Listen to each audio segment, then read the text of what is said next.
अस्सलामुअलैकुम dear students, this is me Umair Ali and आज का हमारा टॉपिक है डेप्लोब्लास्टिक एंड ट्रेप्लोब्लास्टिक एनिमल्स। अब डेप्लोब्लास्टिक एनिमल्स क्या है और ट्रेप्लोब्लास्टिक एनिमल्स क्या है? एनिमल्स को हमने मुख्तलिफ तरीकों से क्लासीफाई किया है, सही है। अब किस चीज की बेस पर हमने एनिमल को क्लासीफाई किया है, इसके मुख्तलिफ क्या है तरीके हैं। इससे पहले हमने पढ़ा कि वर्टिब्रेट एनिमल्स कौन से हैं, इनवर्टिब्रेट एनिमल्स कौन से हैं, इस तरह पैराजोन्स कौन से हैं, यूमेटाजोन्स कौन से हैं। आज हमने लेके आया है एक नया टॉपिक कि जिसमें हमने एनिमल को क्लासीफाई किया है based on the formation of layers during embryonic development. यानी जब एम्ब्रियोनिक डेवलपमेंट होता है तो उस दौरान हमारे पास जो सेल्स अरेंज होते हैं लेयर्स में, तो बाज एनिमल में सेल्स 2 लेयर्स बनाते हैं एम्ब्रियोनिक स्टेज पर और बाज एनिमल्स में सेल्स 3 लेयर्स बनाते हैं। तो उनकी बेस पर हमने एनिमल्स को 2 कैटेगरीज में क्लासिफाई किया है, जो एक है डेप्लोब्लास्टिक एनिमल्स और दूसरे हमारे पास है ट्रेप्लोब्लास्टिक एनिमल्स। अब इसको हम डिस्कस करते हैं कि डेप्लोब्लास्टिक एनिमल्स कौन से होंगे और उसके कैरेक्टरिस्टिक्स क्या होंगे, और ट्रेप्लोब्लास्टिक एनिमल्स कौन से होंगे और उनके कैरेक्टरिस्टिक्स क्या होंगे। सही है, ये हमारे पास है क्या, एनिमल्स। सही है। अब एनिमल्स को हमने 2 ग्रुप्स में डिवाइड किया है। कितने ग्रुप्स में? 2 ग्रुप्स में। और एक है डेप्लोब्लास्टिक और एक है ट्रेप्लोब्लास्टिक। अब ये डिवीजन या ये क्लासिफिकेशन किस चीज की बेस पर हमने किया है?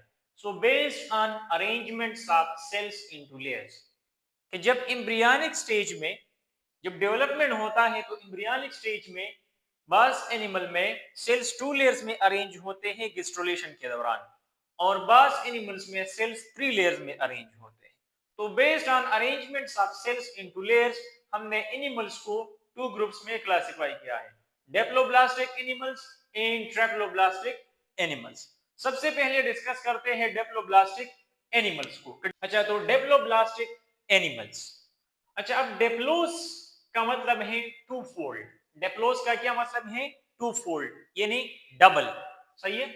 Those animals in which 2 germ layers are form during embryonic development, यानी वो एनिमल्स जिसमें एम्ब्रियोनिक डेवलपमेंट के दौरान सेल्स 2 लेयर्स में अरेंज होते हैं, 2 लेयर्स बनते हैं, उसको हम डेप्लोब्लास्टिक एनिमल्स कहते हैं।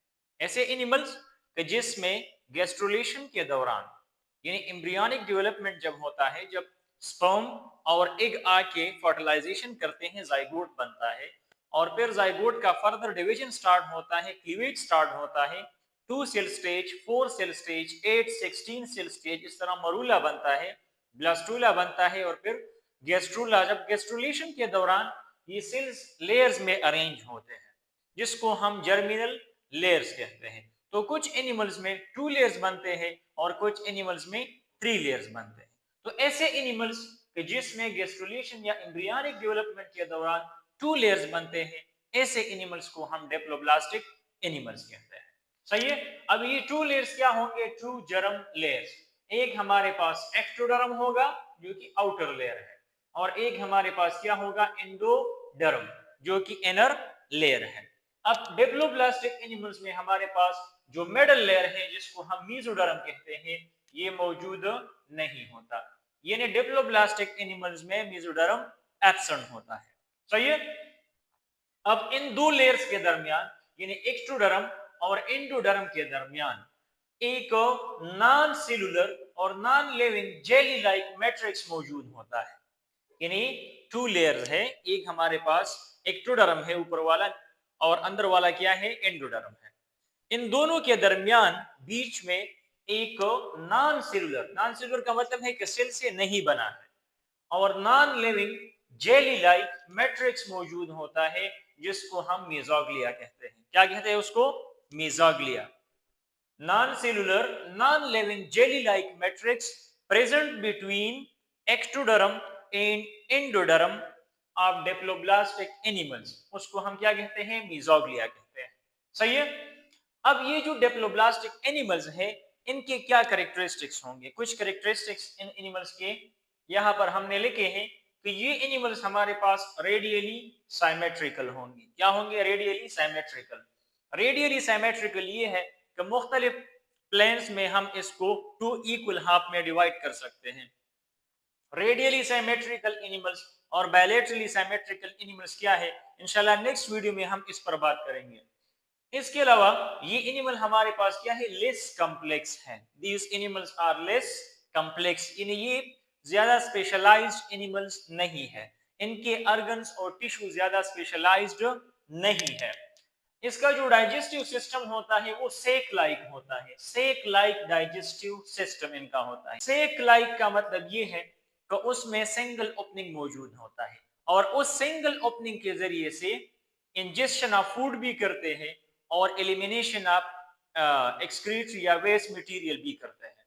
यानी डाइजेशन के बाद जो वेस्ट मटेरियल होता है वो भी सेम ओपनिंग के जरिए से बाहर एलिमिनेट करते हैं, जिस ओपनिंग के जरिए से ये फूड को क्या करते हैं? इंजेस्ट करते हैं।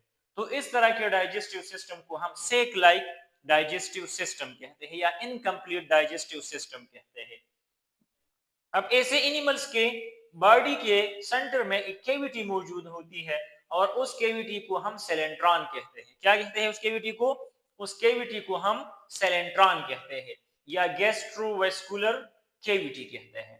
यानी एक ओपनिंग मौजूद होता है, इस ओपनिंग के जरिए ये इंजेक्शन ऑफ फूड करता है। अब ये फूड जाता है एक कैविटी में, बॉडी में एक सेंट्रल कैविटी मौजूद होती है और उस कैविटी को हम सेलेंट्रॉन या गैस्ट्रोवेस्कुलर कैविटी कहते हैं। ये क्या है? सेंट्रल बॉडी कैविटी है।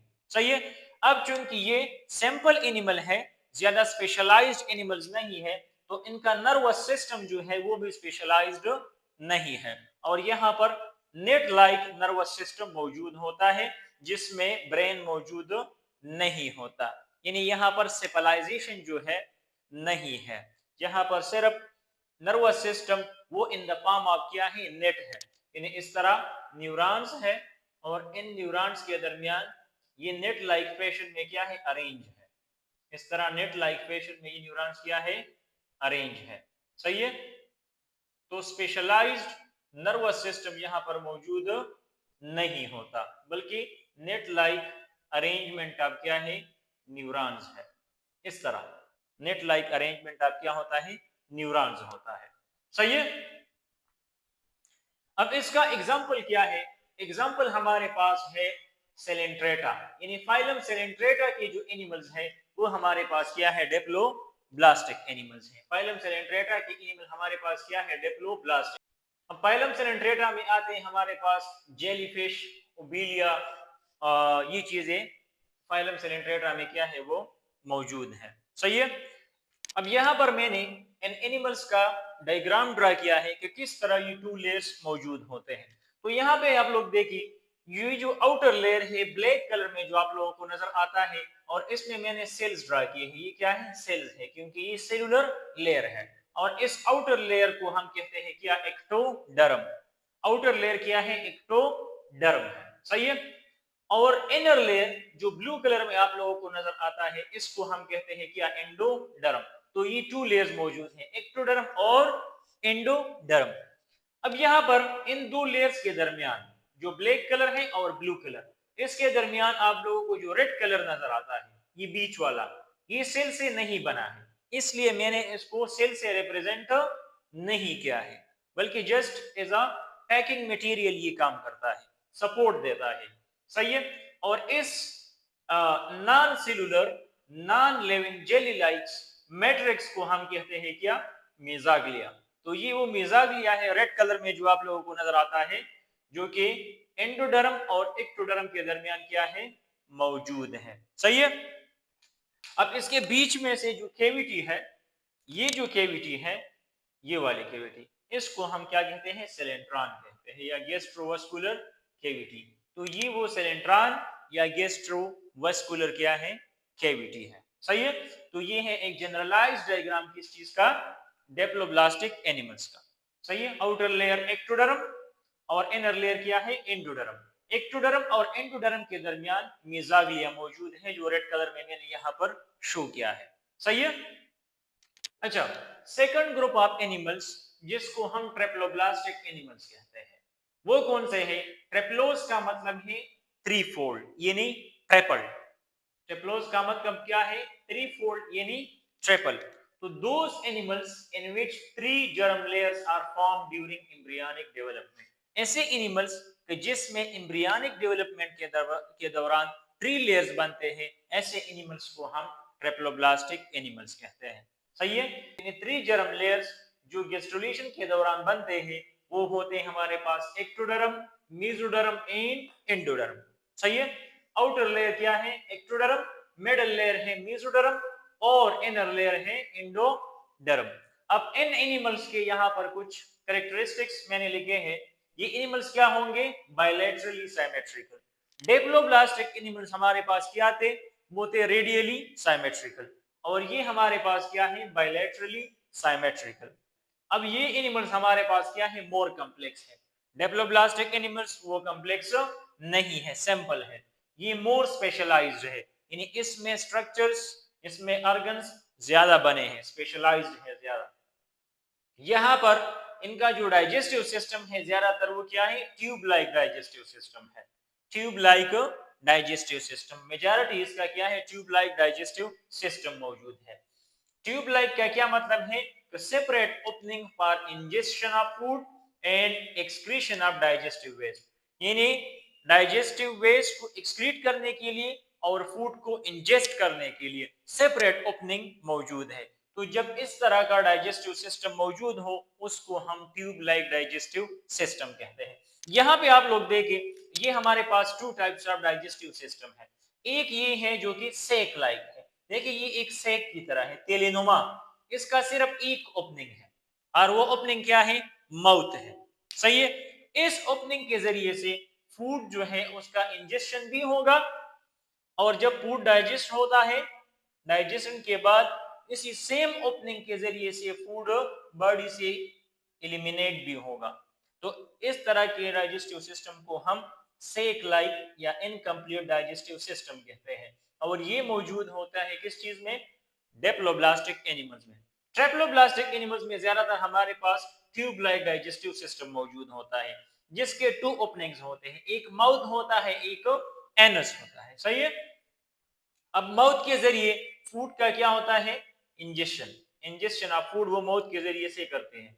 तो ये फूड इसने क्या किया? इंजेस्ट किया। फूड का क्या हो गया? डाइजेशन हो गया।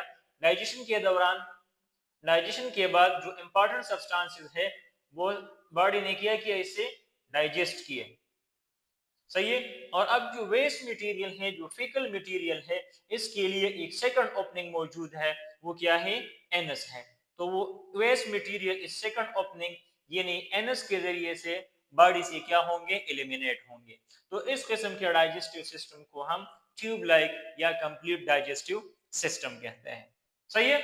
अब यहां पर मैंने एक डायग्राम के जरिए ये लेयर्स शो किए हैं कि किस तरह ये एक्टोडर्म, मेसोडर्म और एंडोडर्म क्या है वो मौजूद है। और तो यहाँ पर इस डायग्राम को आप लोग देखें, इस डायग्राम के जरिए से हमने शो किया है कि एक्टोडर्म कौन सा है, एंडोडर्म कौन सा है, मेसोडर्म कौन सा है। यहाँ पर आप लोग देखें, ये जो आउटर मोस्ट लेयर है, जो ब्लैक कलर में आप लोगों को नजर आता है, ये वाला, ये हमारे पास क्या है? एक्टोडर्म, जो कि आउटर मोस्ट लेयर है। एक्टोडर्म क्या है? आउटर मोस्ट लेयर है। फिर दरमियान में जो रेड कलर में मैंने शो किया है, ये है हमारे पास क्या? मेसोडर्म, जो कि मिडल लेयर है। और फिर सेंटर में इनर मोस्ट लेयर हमारे पास क्या है? वो है एंडोडर्म। तो आउटर मोस्ट हमारे पास एक्टोडर्म, फिर मेसोडर्म, फिर एंडोडर्म। सही है। अब इसका एग्जांपल क्या है? ये कौन से एनिमल्स हमारे पास ट्रिप्लोब्लास्टिक एनिमल्स हैं? तो फाइलम प्लेटीहेल्मिन्थी से लेकर फाइलम कार्डेटा तक ये सारे हमारे पास क्या है? ट्रिप्लोब्लास्टिक एनिमल्स हैं। सिर्फ फाइलम सेलेंट्रेटा के जो एनिमल्स हैं वो हमारे पास डिप्लोब्लास्टिक है, और फाइलम सेलेंट्रेटा के बाद जितने भी फाइलम्स हैं, जितने भी फाइला है, यानी प्लेटीहेल्मिन्थी से लेकर कार्डेटा तक, ये सारे हमारे पास क्या है? ट्रिप्लोब्लास्टिक एनिमल्स हैं। यानी इसमें एम्ब्रियोनिक स्टेज में थ्री लेयर्स बनते हैं। सही है। अब इन लेयर्स, जो जर्मिनल लेयर्स बनते हैं गेस्टुलेशन के दौरान, जिसमें एक्टोडर्म, मेसोडर्म और एंडोडर्म है, तो इस एक्टोडर्म, मेसोडर्म और एंडोडर्म से आगे जाके क्या बनता है, इससे कौन से स्ट्रक्चर जो है वो अराइज होते हैं फ्यूचर में। तो उन स्ट्रक्चर्स को डिस्कस करते हैं कि एक्टोडर्म, मेसोडर्म और एंडोडर्म से क्या बनता है। सही है। तो यहाँ पर जो आउटर मोस्ट लेयर है वो हमारे पास क्या है, एक्टोडर्म। एक्टोडर्म हमारे पास क्या है, आउटर मोस्ट लेयर है। This is the outer layer. और एक्टोडर्म से फ्यूचर में जब ऑर्गेनिज्म बनता है तो इससे क्या बनेगा, नर्वस सिस्टम बनता है, एपिडर्मस इन स्किन बनता है इससे, और इसके अलावा hair, nails, cornea of the eye and lens of the eye, ये स्ट्रक्चर्स किस चीज से अराइज होते हैं, एक्टोडर्म से। एक्टोडर्म से आगे जाके क्या बनेगा, इससे बनेगा नर्वस सिस्टम, इसमें central nervous system, peripheral nervous system दोनों आते हैं। इसके अलावा स्किन, स्किन किस चीज से बनता है, ये भी एक्टोडर्म से बनता है। इसके अलावा जो हमारे नेल्स हैं, ये नेल्स भी एक्टोडर्म से अराइज होते हैं। जो हेयर है, ये हेयर भी एक्टोडर्म से अराइज होते हैं। इसके अलावा जो कार्निया है, क्या है, cornea and lens of the eye जो है, ये भी एक्टोडर्म से क्या होते हैं, अराइज होते हैं। इस तरह मिडल लेयर या मेसोडर्म से क्या अराइज होता है, तो मेसोडर्म बनाते हैं मसल्स को, बोन्स को, कार्टिलेज को, सर्कुलेटरी सिस्टम को और यूरिनरी सिस्टम को। यानी जो कनेक्टिव टिश्यूज है उसमें ब्लड भी आता है। सही है। ये सारे किससे अराइज होते हैं, मेसोडर्म से अराइज होते हैं। और इसके अलावा जितने भी स्ट्रक्चर्स है वो अराइज होते हैं किस चीज से, एंडोडर्म से। यानी एंडोडर्म से बनते हैं हमारे पास digestive system and associated glands. Associated gland का मतलब है लीवर, पेंक्रियास, थायराइड ग्लैंड वगैरह, जो डाइजेस्टिव सिस्टम के साथ क्या है, रिलेटेड है, वो एंडोडर्म से अराइज होते हैं। इस तरह रेस्पिरेटरी सिस्टम और इनके जो ट्यूब्स हैं, जो एयर पैसेजवे हैं, वो भी एंडोडर्म से बनता है। तो ये चीजें एमसीक्यूज के लिए बहुत इंपॉर्टेंट है कि एक्टोडर्म से क्या अराइज होता है, मेसोडर्म से क्या अराइज होता है और एंडोडर्म से क्या अराइज होता है।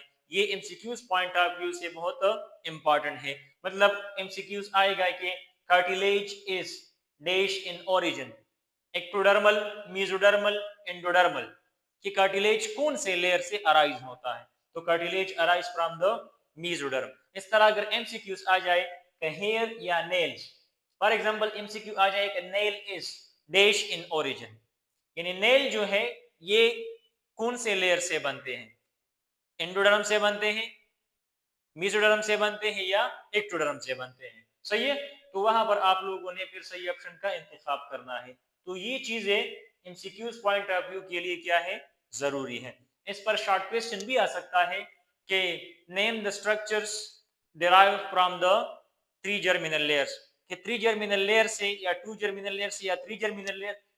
इस पर एक शॉर्ट क्वेश्चन भी आ सकता है कि write the structures arise from the germinal layers, या write short note on structure arise from each germ layer during embryonic development, कि एम्ब्रियोनिक डेवलपमेंट के दौरान हमारे पास एक्टोडर्म, मेसोडर्म और एंडोडर्म से जो स्ट्रक्चर अराइज होते हैं वो लेके। तो इस पर इस तरह एक शॉर्ट क्वेश्चन भी आ सकता है, या एक लॉन्ग क्वेश्चन में पार्ट बी के साथ भी ये आ सकता है। सही है। तो आई होप दैट आप लोगों ने इस वीडियो से बहुत कुछ सीखा होगा। अगर आप लोगों ने अभी तक हमारे इस चैनल को सब्सक्राइब नहीं किया है तो काइंडली इस चैनल को सब्सक्राइब करें, अपने दोस्तों के साथ लाजमी शेयर करें और बेल आइकन को प्रेस करें ताकि हमारे आने वाली वीडियोस आप लोगों तक बर वक्त पहुंच सके। तब तक अल्लाह हाफिज।